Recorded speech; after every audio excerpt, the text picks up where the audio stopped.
Dear IFM, ang pagsasakripisyo ay parte ng pagiging isang magulang. Lalo na kung pareho mong ginagampanan ang pagiging isang ina at isang ama. Araw-araw, parang pasan mo ang buong mundo sa hirap. Pero para sa pagmamahal, lahat kakayanin mo para sa mga munting anghel na binigay sa iyo ng Panginoon. Magandang araw sa inyo, Mayora Iska Morena at mga idol. Tawagin niyo lang po ako sa pangalang Gemma. 42 years old, biyuda. Meron po akong 2 mga anak na sobrang mahal na mahal ko. Sina Henry at Joanne. Magmula nang mamatay ang asawa kong si Fred, pinangako ko na sa sarili ko na gagawin ko ang lahat para siguradong magiging magandang kinabukasan ng aking mga anak. Pero dahil pagbebenta ng mga gulay ang aking trabaho, parating hindi sasapat ang kinikita ko para sa aming maliit na pamilya. Kasabay ng paglaki nila, palaki rin ang palaki ang kanilang mga pangangailangan. Kaya hanggat maaga pa, naisip ko na kailangan ko ring lakihan ang mga perang kinikita ko. Dahil Mayora, kung hindi, pare-parehas lang kaming malulugmok sa pagkakatapa at sa hirap ng buhay. Uy, Bax! Hanggang kailan ba kayo dyan sa piyanan mo? Ewan ko, hindi ko alam. Siguro kapag nakaipon na ako ng pera at kapag malaki-laki na si Henry, para naman may tagabantay na ako kay Joanne. Ay, naku! Malaki rin naman ang natutulong niya sa amin. O tignan mo, may tagabantay ng mga anak ko. Tapos nakakakain sila ng maayos dahil nagbibigay ng pera si nanay. Pero parati kanyang inaalila at inaiinsulto. Ay, naku, ayoko sa kanya. Wala siyang pitik at soft move sa akin. Kung ako sa'yo, aalis na lang ako. Kahit mahirap tayo, no? Dapat may dignidad pa rin tayo dito sa life. Alam mo, kapag naging isang ina ka na, lahat kaya mong tanggapin. Kahit yung sinasabi mong dignidad na yan, hindi mo na yan maiisip. Alang-alang lang sa kapakanan ng anak mo. Dahil sa kabila naman ng lahat, kaligayahan pa rin nila ang pinakamahalaga sa'yo. Oy, di ikaw na. Nasa iyo na ang parangan ng pagiging isang ulirang ina. Ay nako, ewan ko sa'yo. Puro kakalokohan talaga. Oo nga pala. Ay, may chika ko sa'yo. Yung kasamahan ko kasi sa pabrika, nagbabalak pumasok bilang domestic helper sa Hong Kong. Inaaya niya ako. Ay, hayain na rin kita. Oh, wag ka, Day. Malaki ang sweldo doon at maraming Pinoy. Kaya hindi ka malulungkot. Hong Kong, no? Para kasing hindi ko kayang malayo sa mga anak ko. Ay! Uy, ano ka ba, magandang oportunidad yon? Kapag nakapagtrabaho ka na sa ibang bansa, ay malaki na may iipon mo, Day. May bibigay mo na sa kanila yung mga gusto nila at mga kailangan nila. At saka isa pa, mapapatunayan mo na dyan sa magaling mong biyenan na hindi ka malas sa anak niya, no? Hindi ko na alam. Saka hindi naman ako marunong sa English na yan. Ay, naku, wala yun. At yes and no lang, okay na yun. Kahit nga barok yung English mo okay lang. Teka, nakapagtapos ka naman ng 3rd year in high school, di pa? Oo. Oh, yun naman pala. Ako nga hindi marunong sa mga English na yan. Para sa ikakayaman ko, gagawin ko yon. Kasi alam mo, kahit halos gumagapa ka na sa kakatrabaho dito sa Pilipinas, wala mangyayari sa'yo dito, Day. Pero kapag nasa ibang bansa ka, mabilis ka makakapag-iipon. Ano, tara? Sige. Pag-iisipan ko. Mga idol, sa totoo lang, matagal ko nang pinag-iisipan ang pagtatrabaho sa ibang bansa. Alam ko na kung masisipagan ko lang, magiging matalino sa pera at magiging matyaga, siguradong gaganda ang buhay ng aking mga anak.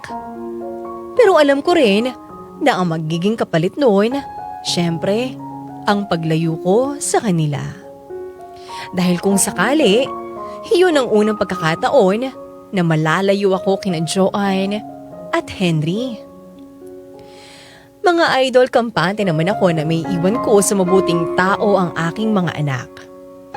Kahit hindi kami gaano magkasundo ng biyenan kong si Nanay Aurora, alam ko na mahal niya ang kanyang mga apo. Pero kahit ganoon, hirap na hirap pa rin ako sa pagdedesisyon. Iisipin ko pa lang ang araw na kailangan ko nang umalis para nadudurog ang puso ko sa sakit. Kaya naman, saglit kong inalis yun sa aking isipan. Umaasa na baka naman kaya ko pa silang bigyan ng magandang kinabukasan kahit na magkakasama kami rito sa Pilipinas. Nay, nandito na po ako. Oh, ang aga mo namang nakauwi. Akala ko ba may gagawin pa kayong school project kaya gagabihin ka? Pinabukas na lang po namin para wala kaming pasok kinabukasan. Tsaka sa susunod na linggo pa naman po yung pasahan namin noon kaya di po kami nagmamadali. Mabuti naman kung ganon. Nay, nagbago na po kayo ng sabon? Ay oo, mas maganda kasi tong Pride detergent. Di lang puti, kisla puti. Nay, may sasabihin po pala ako. Ano yun? Nay, sira na po kasi yung sapatos ko eh. Kailangan na po natin bumili ng bago. Sira na. Teka, may pandikit pa naman ako dyan. Ako na lang bahala. Nay, nakailang pandikit na po to eh. Paunit-unit lang po nasisira. Pwede po ba bumili na lang po tayo ng bago? Alam mo naman na wala tayong pera para dyan sa bago mong sapatos, Joanne. Alam mo naman nagipit tayo sa pera, di ba? Nanay naman eh. Sabi niyo kapag may kailangan ako, magsabi lang ako sa inyo. Tapos ngayon nagsasabi ako, ayaw niyo namang ibigay sa akin. So wala nga tayong pera. Anong gusto mong gawin ko? Parati na lang walang pera. Ano ba namang klaseng buhay to? Makapasok na nga lang sa loob. Anak naman. Joanne! Joanne, bumalik ka nga rito! Ay!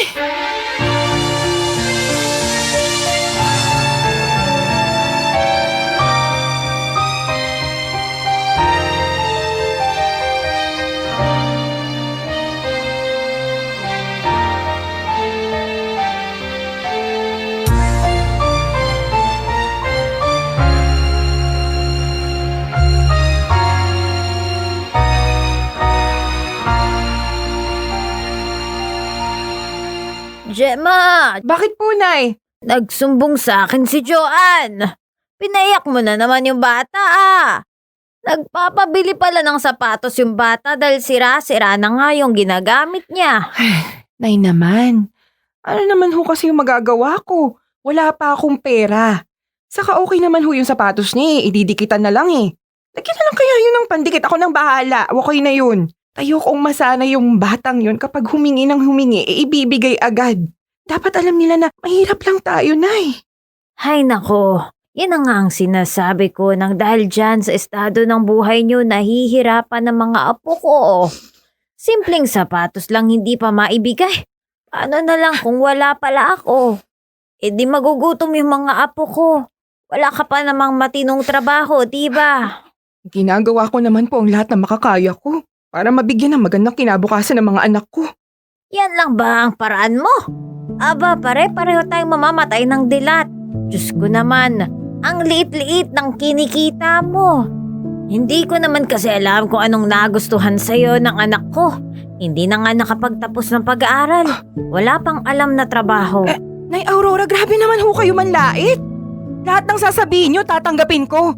Pero wag nyo namang questionin yung pagiging ina ko sa mga anak ko dahil ni minsan hindi ko sila pinabayaan. Pwes, patunayan mo nga sa akin yan. Ipakita mo sa akin marunong ka maging isang ina. Kasi sa nakikita ko ngayon, walang magandang kinabukasan yung mga apo ko sa'yo. Mayora Iska Morena, labis ako nasaktan sa mga narinig ko mula kay Nanay Aurora. Bagamat ginawa ko na ang lahat, kulang na kulang pa rin pala para sa mga anak ko. May mga gabi na napapaiyak na lang ako dahil sobrang nahihiya ako sa kanila. Ako ang magulang, pero hindi ko man lang sila mabigyan na maginhawang buhay. Ni minsan, hindi ko pinangarap na masanay sila sa hirap. Gusto ko malaya nilang nagagawa ang kanilang mga gusto.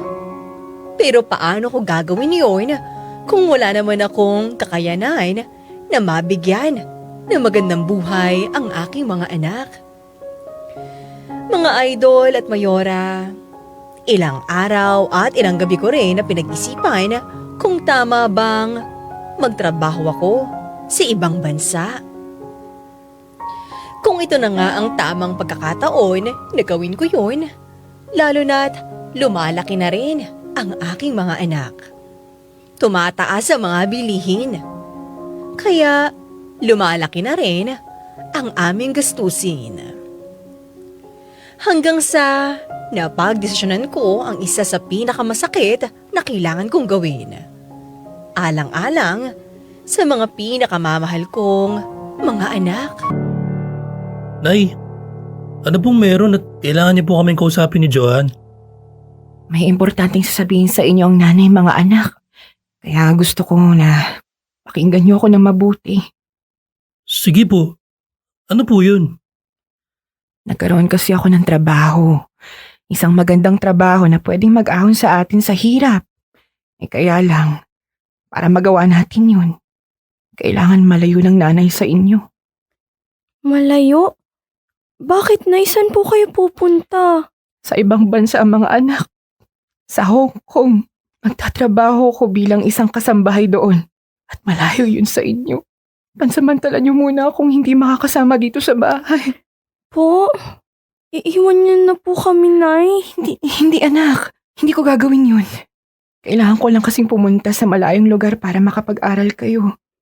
Para makakain kayo ng 3 beses sa isang araw. Para mabili ni nanay ang lahat ng mga gusto niyo. Para makapag-aral kayo sa magandang eskwelahan. Nay, ayoko po. Kung aalis po kayo, sino na po yung makakasama namin dito? Iniwan na nga po kami ni tatay. Pati ba naman po kayo aalis? Araw-araw ko naman kayong tatawagan eh. At kapag nakapag-ipon ako ng malaking pera, uuwi ako dito at makakasama ko na rin kayo. Kailangan lang talaga natin magtiis sa ngayon. Wala na po ba yung ibang pwedeng maging trabaho dito? Kahit anong gawin kong pagpapakapagod, walang nang mangyayari sa atin.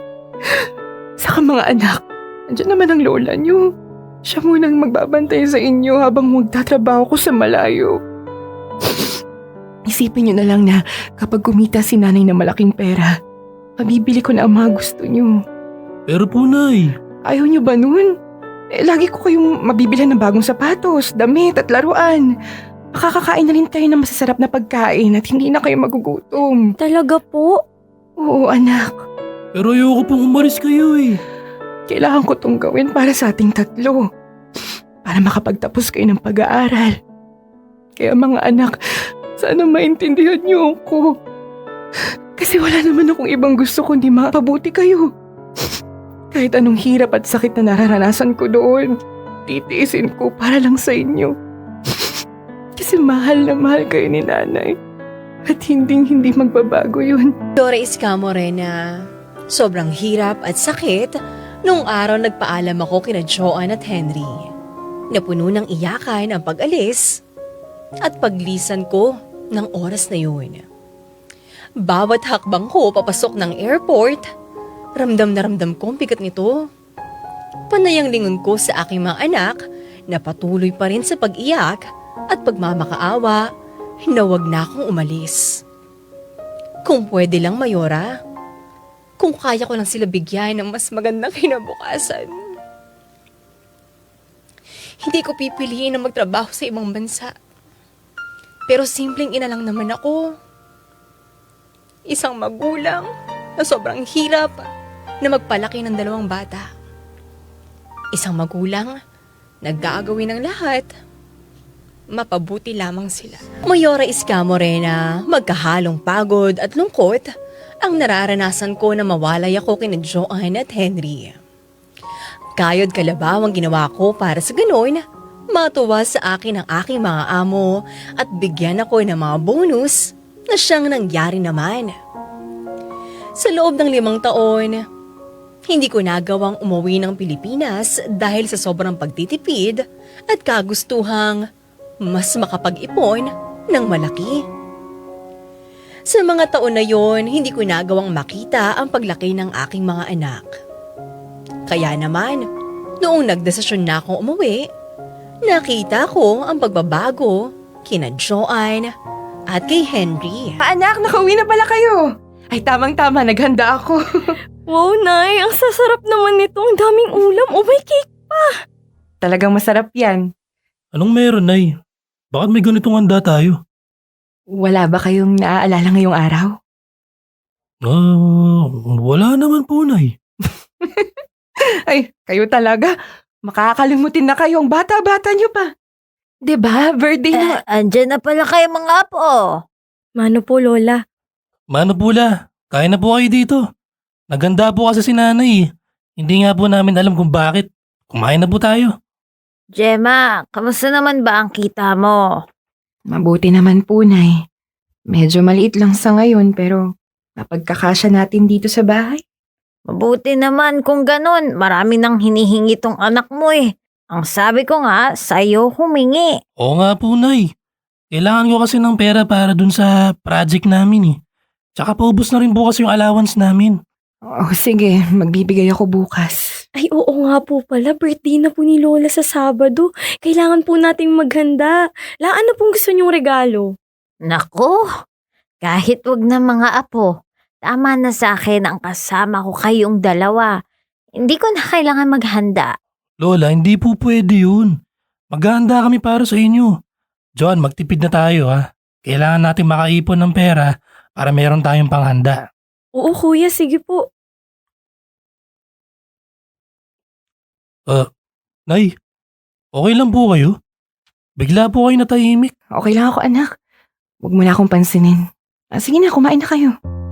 Ay, oo nga po pala, Nay. Huwag niyo pong kalimutan yung pambayad ko, Hindi po kasi ako makapag-exam, eh. Ako rin po, Nay. Saka po pati yung pambayad po sa field trip po namin. Sa susunod na linggo na po yun eh. Sige na, mga anak. Ako na ang bahala. Kumain na lang kayo na kumain. Nanda ko talaga yan para naman sa inyo. Mga idol, kasabay ng paglaki ng aking mga anak, ay paglaki rin ang distansya ng loob nila sa akin. Nung unang dating ko sa Pilipinas, malamig ang mga yakap nila sa akin. At kahit magkakasama na kaming tatlo, pakiramdam ko nasa ibang bansa pa rin ako dahil hindi man lang nila ako pinapansin sa bahay. Papansinin man, pero para manghingi ng pera para sa kanilang pangangailangan. Mayora, masasabi ko na sa loob ng 5 taon, marami talaga ang nagbago. Oh, saan ka galing? 10:00 na. Ngayon ka lang nakauwi. Napasarap lang sa kwentuhan kasama yung mga barkada, Nay. Tsaka, ba't amoy alak ka? Uminom ka ba? Naamoy nyo na nga, tinanong nyo pa. Huwag ka kang piloso po, Henry. Kailan ka pa natutong uminom? Kabata-bata mo pa ginagawa mo na yan. May inom lang naman ah. Anong masama dun? At talagang tinatanong mo pa sa akin kung anong masama doon? Bata ka pa, Henry. Hindi mo man lang ba naisip sa ganyang kasimpleng bagay pwedeng masira ang buhay mo? At diba nag-usap na tayong dalawa na dapat wala kang bisyo? Huwag nyo nga po akong pakialaman. So wala nga, hindi ako pinagsasabihan eh. Kayo pa. At alam to ng lola mo? Ano bang meron dito? Ba't ang ingay-ingay nyo? Sinanay kasi lola eh. Makapanermon, parang bigat-bigat ng kasalanan ko. Ma, alam niyo bang umiinom tong si Henry? O ano ba masama doon? Mas maganda nga ang alak kaysa sa droga eh. Saka, malaki na yung anak mo. Alam niya na ang tama at mali. Mama naman! Kayo? Alam niyo na ba yung tama sa mali? Narinig niyo ba yung mga sinasabi niyo, Nay? Hinahayaan yung uminom ng alak ang bata. Aba, wag mo akong pinagtataasan ng boses, ha? Baka nakakalimutan mo, ako ang pinakamatanda dito. Kahit na. Puro naman po balik ko yung mga tinuturo niyo sa anak ko eh. Nay, tama na yan. Hayaan niyo na po si Kuya. Malaki na yan.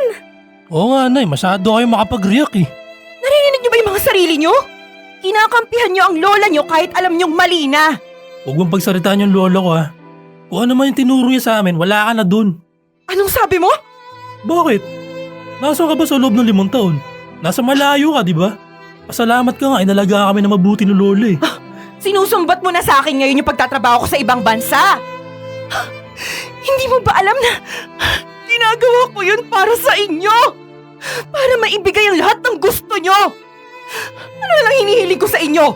Ang gusto ko lang maging mabuti kayong anak. Pero simula nang dumating ako dito, nagbago kayong lahat. Nay naman, huwag niyo ang isisi sa amin yung pagbabago namin. Ilang taon namin kayo hindi nakasama. Talaga magbabago kami. Kasama ba sa pagbabagong yun yung pagiging nanay ko sa inyo? Ang pagmamahal niyo para sa akin, nagbago na rin. Hindi na kayo nakikinig eh. Wala na kayong ibang pinapakinggan kundi ang lola niyo. Nawalan na ako ng boses dito sa bahay. Nay, hindi naman ho sa ganun. Pero sana intindihin nyo rin na 5 taon kang nawala. Saka, wag na po kayong magalit kay kuya. Umiinom naman po yan ng kaya niya eh. Magalit po kayo kung ako na yung umiinom. Alam mo, ganyan talaga kahirap kapag hindi mo nasusubaybayan ng mabuti ang paglaki ng mga bata. Hindi mo alam ano ba ang gusto nila, kung ano ang kaya nilang gawin. Kaya kung ako sa'yo, Gemma, huwag ka nang magreklamo. Huwag mo nang pagalitan yung mga apo ko. Huwag mong pakailaman. Hindi pwede yan. Ako ang nanay at ako ang masusunod. At sinasabi ko sa'yo, Henry ha, tigilan mo na yung pag-iinom-inom mo dahil kung hindi, papatigilin kita sa pag-aaral.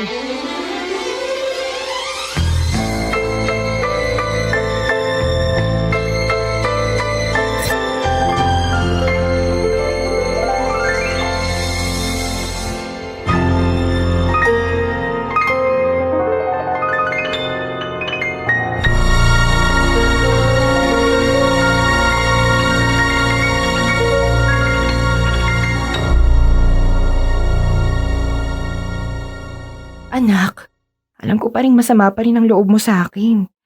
Pero sana naman maintindihan mo kung bakit ako nagalit sa'yo.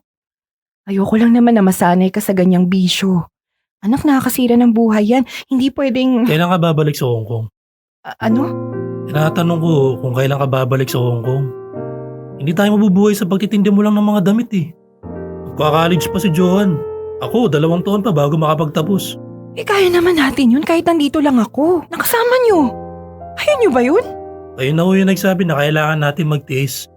Ayoko na pong maranasan namin magkapatid yung halos sumakit yung tiyan namin sa gutom dahil wala tayong pera. Di niyo ba napansin yun? Nung pumunta kayo sa Hong Kong, naibibigay niyo yung mga kailangan namin.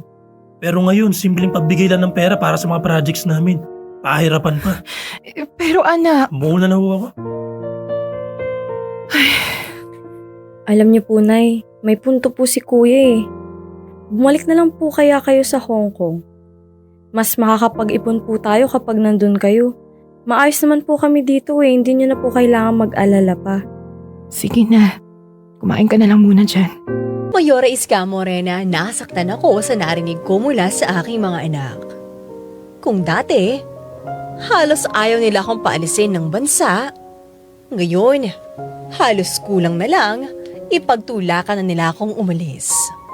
Pero aaminin ko, Mayora, may punto rin naman ang kanilang mga sinasabi. Mas makakabuti nga kung babalik na lang ako sa ibang bansa upang magtrabaho muli. Baka sakaling magawa nila akong respetuhin bilang isang ina nila. Sigurado ka na ba dyan sa desisyon mo? Akala ko ba ayaw mo malayo sa mga anak mo? Tama naman sila, Paloma. Hindi dapat ako nakukontento sa kinikita ko dito sa Pinas para lang makaipon ng pera. Nag-aaral pa rin sila. Lalo na si Joan matagal-tagal pa ata bago siya makapagtapos. Ayoko naman dumating kami sa puntong maghihirap ulit kami tulad ng dati. Yun ba talaga ang dahilan mo? O baka naman may iba? Hindi ko na yata alam kung paano maging nanay. Huwag mong sabihin yan dahil hindi totoo yan. Ginawa mo ang lahat para sa kanila. Naku bakla, nagtiis ka, nagsakripisyo, nilunok mo lahat. At sa pagkakaalam ko, ganun ang ginagawa ng isang tunay na nanay. Pero bakit ganun? Hindi pa rin sapat. Parang kulang pa rin. Ano pa bang pwede kong gawin para maging mabuting nanay ako sa mga anak ko? Nahihirapan na ako eh. Alam mo, huwag kang susuko. Alam kong kaya mo yan. 5 taon kang nawala. Dapat inasahan mo na may pagbabago. Pero hindi naman ibig sabihin nun, hindi ka naging mabuting magulang sa kanila. Mahirap ang ginawa mo, Gemma. Ikaw ang nagsilbing nanay at tatay nila. Ang Diyos ko, hindi madali yun. Siguro nga mas magiging mabuting ina ako kapag malayo ko sa kanila. Mas magagampanan ko ang lahat ng responsibilidad ko kapag nasa ibang bansa ako. Kung yun yung tanging paraan para maipagmalaki nila ako, gagawin ko. Kahit maging malayo ako sa mga anak ko, titiisin ko. Mahal na mahal ko sila, Paloma. Mahal na mahal. Ikaw ang bahala.